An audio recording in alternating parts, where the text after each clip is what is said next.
Usulul Hadith, The Methodology of Hadith Evaluation, by Dr. Abu Amina Bilal Phillips. 9. Biographies. Scholars of Hadith realize the importance of chronology, biography, and criticism from the beginning of the narration of Hadiths. Consequently, like all of the other elements of this science, independent works dealing with narrators and chronology appeared before the end of the 2nd century. The actual beginning point is difficult to determine. However, Ibn Nadim mentioned 2 books in his Fihrist as Kitab al-Tariq by Abdullah ibn al-Mubarak and the other by Al-Layth ibn Sa'd, d. 781 CE. Al-Waqidi and Haytham ibn Adi, both of whom died at the beginning of the 3rd century, did a number of works which served as important sources for later writers, like Kitab Tabaqat Man Rawa Anin Nabi, the book of levels of those who narrated from the Prophet, etc. By the 3rd century, the compilation of biographies came to be called Asma' ul-Rijal or Kutub ul-Rijal. Almost every traditionist of repute compiled simultaneously with his collections of narrations some biographies of the narrators.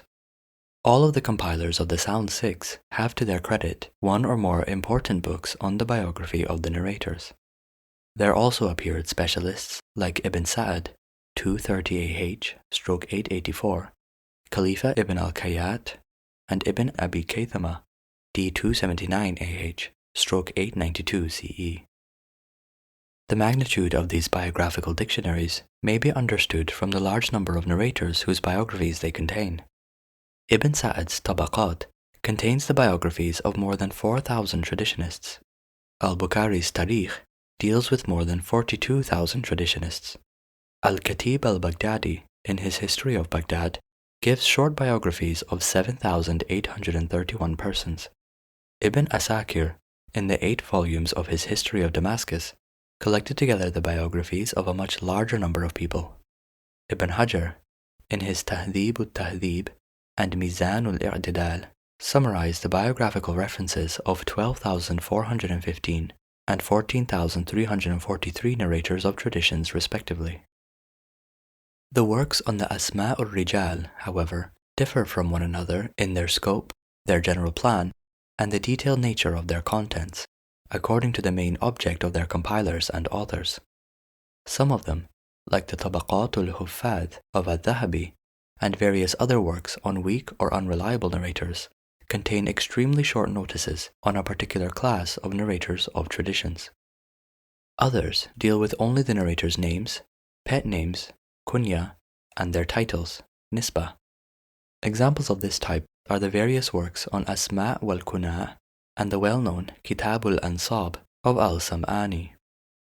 Yet, others contain biographical details of all narrators who lived in or visited a particular town, e.g. Aleppo, Baghdad, Damascus, etc. The works of Al-Khatib al-Baghdadi, Ibn al-Asakir, and others are examples of this type. Some of them dealt with only the reliable or unreliable narrators, like Kitab al-Thiqat and Kitab al-Du'afa by Ibn Hibban and others. Others contain the biographies of only such narrators as find a place in any particular collection of traditions or in a group of them. To this class belong a large number of works that deal with the lives of the narrators on whom Al-Bukhari or Muslim or the authors of all the Sound Six have relied.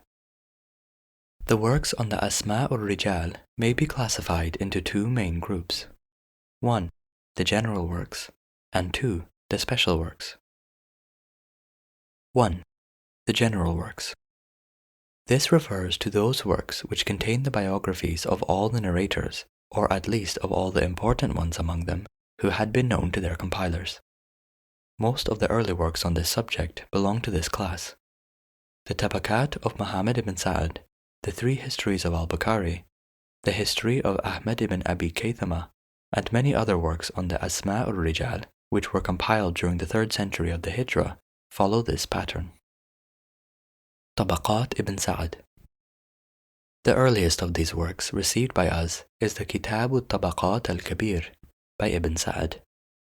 Abu Abdullah Muhammad ibn Sa'd ibn Muni al-Zuhri belonged to a family of Babylonian slaves of the family of the great traditionist Abdullah ibn Abbas, who had granted them their freedom.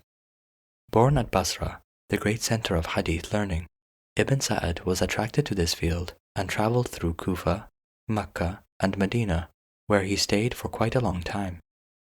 When he finally came to Baghdad, the greatest center of intellectual activity in his time, he was blessed with the opportunity to become the personal literary assistant to al-Waqidi, one of the early Arab historians. He worked for him for such a long time that he was given the title Katib al-Waqidi, the secretary of Waqidi, by which he became generally known. Eventually, Ibn Sa'ad's reputation in Baghdad as a historian and traditionist attracted a band of students who sat at his feet and studied tradition and history with him. One of the most prominent among them was the great historian al-Baladuri, who, in his later career, borrowed a great deal from Ibn Sa'ad in his well-known work Futuh ul-Buldan.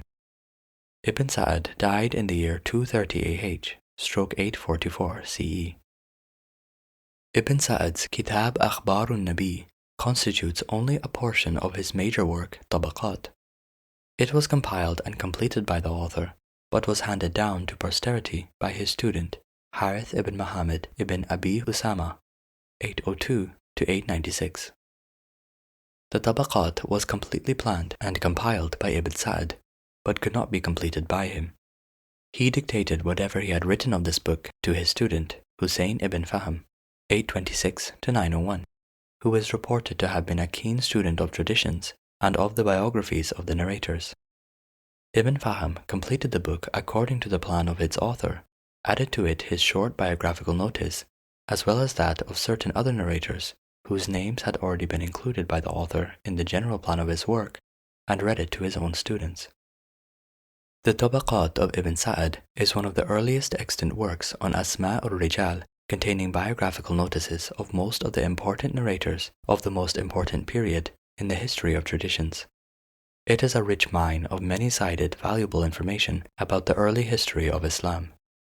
It may be described not only as the most important extant work on the subject, but also as one of the most important works in Arabic literature in general. Since the beginning of the 4th century AH, it has been used as a source by a large number of authors on Arabian history and biography. Al-Baladuri, At-Tabari, Al-Khatib al-Baghdadi, Ibn al-Athir, An-Nawawi, and Ibn Hajar all used it as an important source for their works, and As-Suyuti summarized it. As a general biographical dictionary of the narrators, it appears to have always occupied a unique position in the Asma' ur-Rijal. The other works of the Tabaqat class deal only with particular classes of the narrators. Kitab al-Tarikh of Imam al-Bukhari. Ibn Sa'ad's Tabaqat was soon followed by the works of al-Bukhari, who stated that he possessed some biographical knowledge of about every narrator of the 300,000 traditions he had memorized. He compiled 3 books on the history of the narrators in general. The largest of these is said to have contained the biographical notices of more than 40,000 narrators, but no complete manuscript of the book is known to exist. Only various parts of it are preserved in certain libraries, on the basis of which the Da'irat al-Ma'arif, Hyderabad, India, has prepared a text of the book and published it. 2.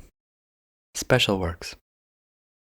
By special works is meant works dedicated to particular groups, backgrounds, or eras of narrators. These specialized biographical dictionaries of narrators developed almost simultaneously with the general biographical dictionaries. The most important of them are A. Those containing the biographies of the companions, B.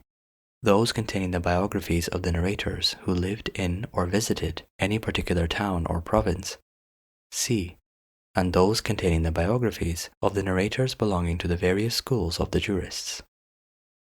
A. Biographical dictionaries of the companions. These constitute the vital part of the Asma' ur-Rijal. However, no independent book on the subject appears to have been written before the 3rd century of the Hijrah, when the great traditionist al-Bukhari compiled the first independent biographical dictionary of the companions, which must have been mainly based on A. The Sirah literature, B. the numerous monographs relating to the various important events during the early period of the history of Islam. C. A large number of traditions containing biographical material relating to the companions and the earlier general works on the Asma' ur-Rijal. Al-Bukhari was followed by numerous authors during the subsequent periods in the history of Islam who produced a vast literature on the subject. Abu Ya'la Ahmad ibn Ali, 201 to 307, stroke 816 to 919. Abul Qasim Abdullah al-Baghawi, 828 to 929, the great traditionist and copyist.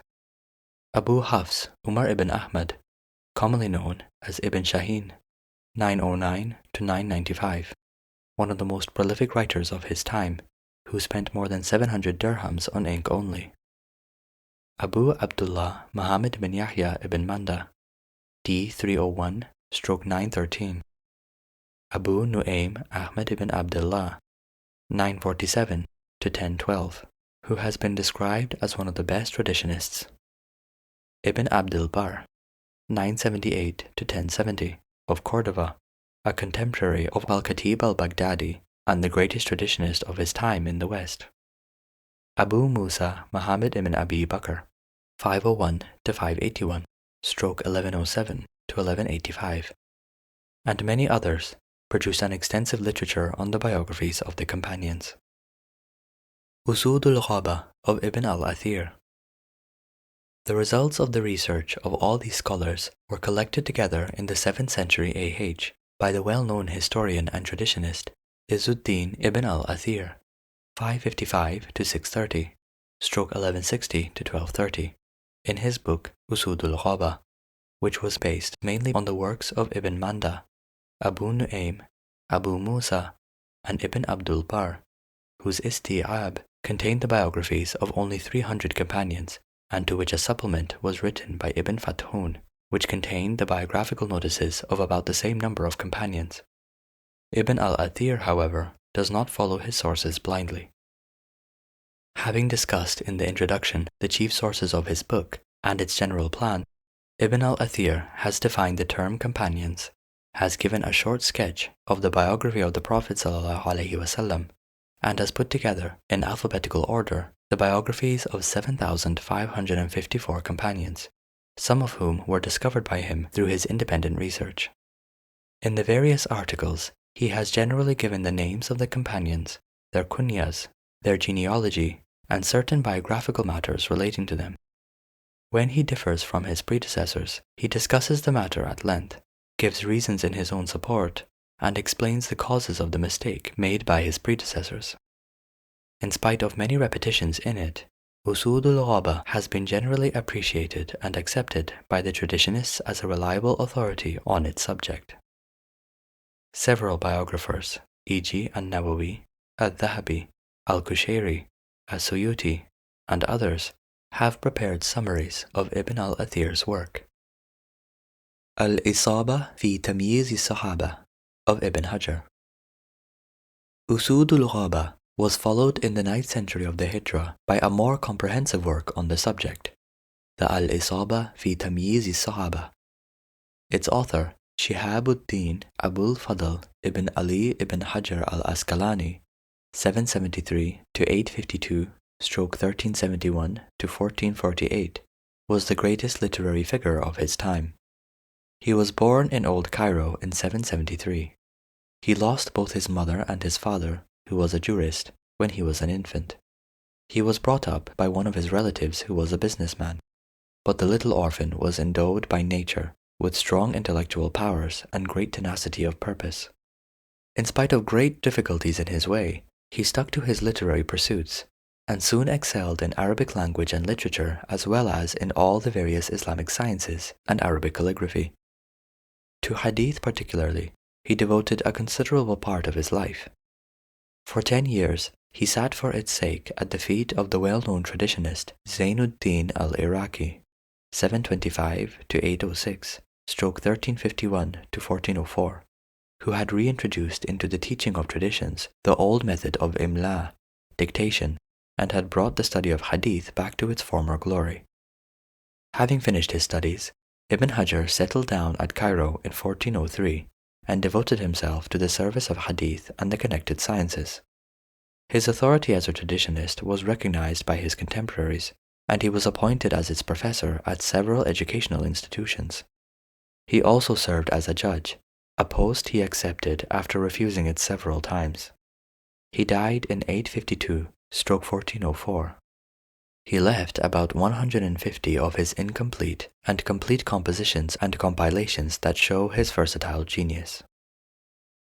The Fathul Bari, a commentary on Sahih al-Bukhari, is described as a work by which was paid the great debt that the literary world of Islam owed to the great work of al-Bukhari for 6 centuries.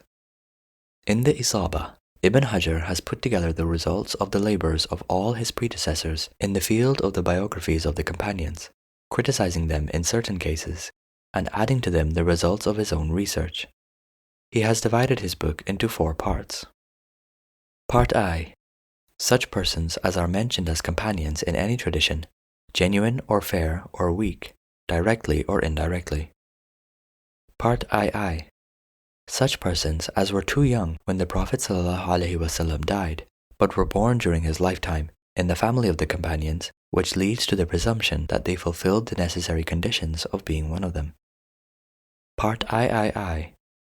Such persons as are known to have lived both before and after the advent of Islam, but are not known to have ever associated with the Prophet ﷺ. These persons have never been known to the companions, but they are mentioned in some of the works on the life of the companions simply because they lived in the same period with them. Part IV. This part contains the biographies of people who were wrongly mentioned in some of the biographical dictionaries as companions. B. The biographical dictionaries of narrators who lived or visited a particular town or province. Another huge set of biographical dictionaries of narrators has been completed according to places or provinces where they lived or where they visited. The number of such dictionaries is large. Not only almost all the provinces, but almost every important town had not only 1 or 2, but several biographers who collected together the biographies of every important traditionist or man of letters who either lived in it or visited it. Mecca, Medina, Basra, Kufa, Wasit, Damascus, Antioch, Alexandria, Kairouan, Cordova, Mosul, Aleppo, Baghdad, Isfahan, Bukhara, Merv, etc., all had their historians and biographers of their men of letters. Many of these provincial historians dealt with the political history of these provinces. A number of them dealt mainly with the biographies of their men of letters in general, and those of the narrators and the traditionists in particular. A large number of the early biographical dictionaries, which contain the biographies of the important Muslim scholars of particular places, since their conquest by the Muslims till the time of the compilers, are supplemented by their successors with those of the eminent men of the later periods down to almost modern times. Tarikh Baghdad of Al-Khatib al-Baghdadi. One of the most important works of this type is Al-Khatib al-Baghdadi's Tarikh Baghdad, that is the earliest biographical dictionary of the men of letters, principally traditionists, who either belonged to or delivered lectures in the great metropolis. Al-Khatib al-Baghdadi, whose full name was Abu Bakr Ahmad ibn Ali, was the son of a khatib of a village near Baghdad. He was born in the year 392 AH/1002 and began the study of hadith at the age of 11, which took him to the various centers of learning in Mesopotamia, Syria, Arabia, and Persia. Al-Khatib excelled in the various Islamic sciences, particularly the field of Asma'ul Rijal and hadith. He delivered lectures on hadith in Damascus, Baghdad, and other centers of learning, and some of his own teachers, e.g. al-Azhari and al-Barkani, accepted him as an authority on traditions and received them from him. Finally, he settled down in Baghdad, where his authority on hadith was recognized by the Caliph al-Qa'im and his minister Ibn Maslama, d. 1058, who had ordered that no preacher should narrate in his sermon any tradition that was not approved by Al-Khatib al-Baghdadi. Here he read out almost all his books to his students, and here he died in 463/1071. His life in Baghdad had not been altogether uneventful until the revolt of al-Basasiri, 1058, in which al-Khatib's patron, Ibn Maslama, was killed. Al-Khatib suffered at the hands of the rebel and his supporters, and was eventually forced to leave the city and wander about in Syria for some time. He did not return to Baghdad until 451, after al-Basasiri was executed. He suffered at the hands of the Hanbalites because he had left the Hanbali school of jurisprudence and joined the Shafi'ite school, and also on account of his liberal views towards the Ash'arites and the scholastic philosophers. Many treatises were written against him by the Hanbalites, which are mentioned by Haji Khalifa. Al-Khatib, however, had been fortunate in having attained all his great desires, namely, 1. To read out his great history of Baghdad to his students in that town, and 2. To be buried by the side of the grave of al-Bishr al-Hafi, 767-841 CE. Al-Khatib compiled 56 large and small books and treatises, a list of which is given by Yaqut in his Mu'jamul Udaba. The most important of these works is his Tarikh Baghdad. In this monumental work, which he dictated to his students in the year 461 AH, having given the topography of Baghdad, Rasafa, and al-Mada'in, Tesafin, al-Khatib compiled the biographies of 7,831 eminent men and women, chiefly traditionists, who were either born in Baghdad or who came to it from other places and delivered lectures on traditions. He has also described some important visitors to the city. He gives their names, kunya, dates of death, and certain other biographical matters, and the opinions of important traditionists about their reliability. In the arrangement of the various articles, Al-Khatib gives the pride of place to the companions. They are followed by those having the name Muhammad. In the other articles, alphabetical order has been followed. The articles on those who are known by their kunya and on women are put at the end. In this book, Al-Khatib has shown his vast knowledge of hadith and asma' ur-rijal, and has also demonstrated his impartiality and critical acumen. He always gives the source of his information, and very often discusses, in his notes, the reliability of the traditions quoted and of the reports received by him. He tries to determine the facts without prejudice or partiality. Al-Khatib's description of Imam Ahmad and Ash-Shafi'i as master of the traditionists and crown of the jurists, respectively, for which he has been criticized, does not appear to be unfair. He is generally accepted as trustworthy, and is regarded as the greatest traditionist of his time in the East, as his contemporary of Cordova, Ibn Abd al-Barr, is taken as the greatest traditionist of his time in the West. The entries in Al-Khatib's dictionary were up to 450 AH. His successors continued the work after him. As-Sam'ani, 506-562, stroke 1113-1167, Al-Dubaythi, 558-637, stroke 1163-1239, Ibn al-Najjar, 578-643, stroke 1183-1245, and others wrote supplements to his book, compiling biographies of eminent men of Baghdad till their own times.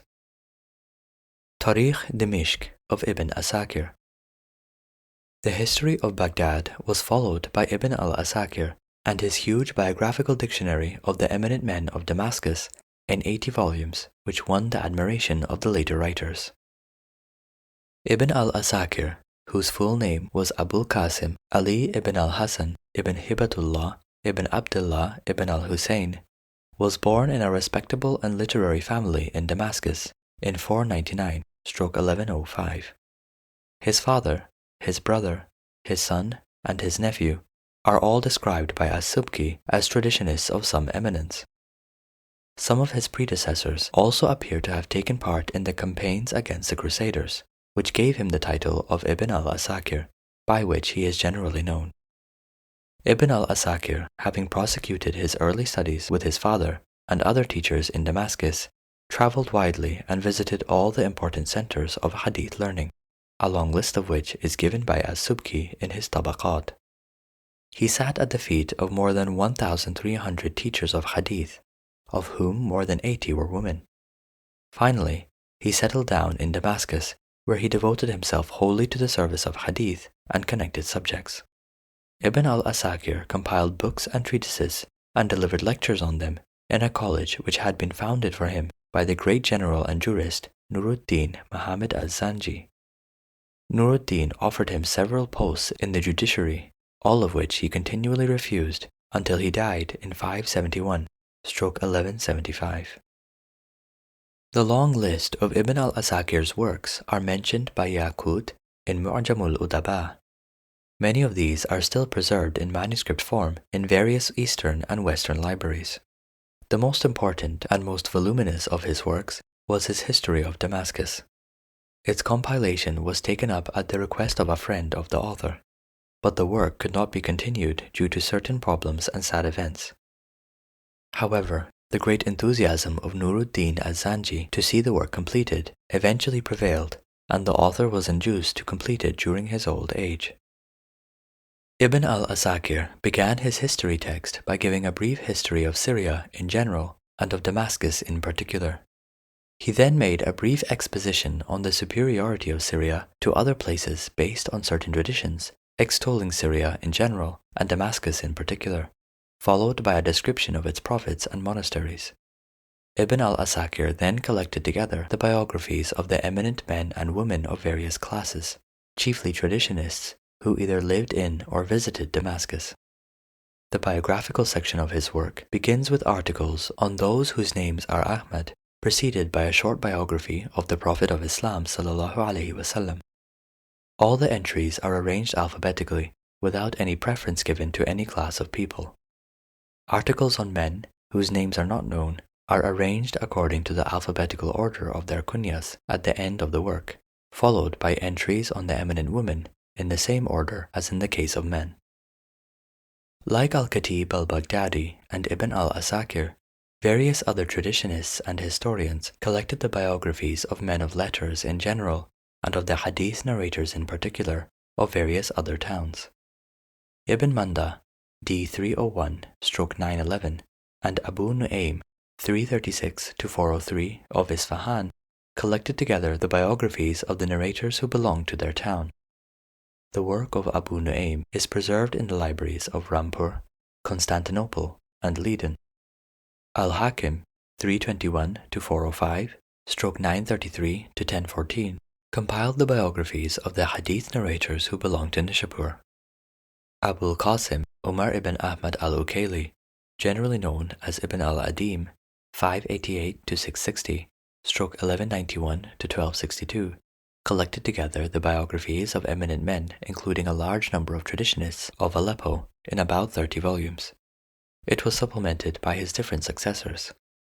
Abu Sa'ad as-Sam'ani, 506-562/1113-1167, compiled a biographical dictionary on the traditionists of Merv in 20 volumes. Ibn al-Dubaythi, 558-637/1162-1239, wrote one on the traditionists of Wasit. Ibn al-Najjar did the same for those of Kufa. Ibn Shabba, 173-263/789-876, for those of Basra. Ibn al-Bazzaz for Herat, and Ibn al-Rafi for Qazwin. Biographies of the hadith narrators living in certain provinces, e.g. Andalusia, Africa, Sana'a, Egypt, Khorasan, etc., were also compiled by Ibn al-Fardi, Ibn Bashkwal, al-Humaydi, and others.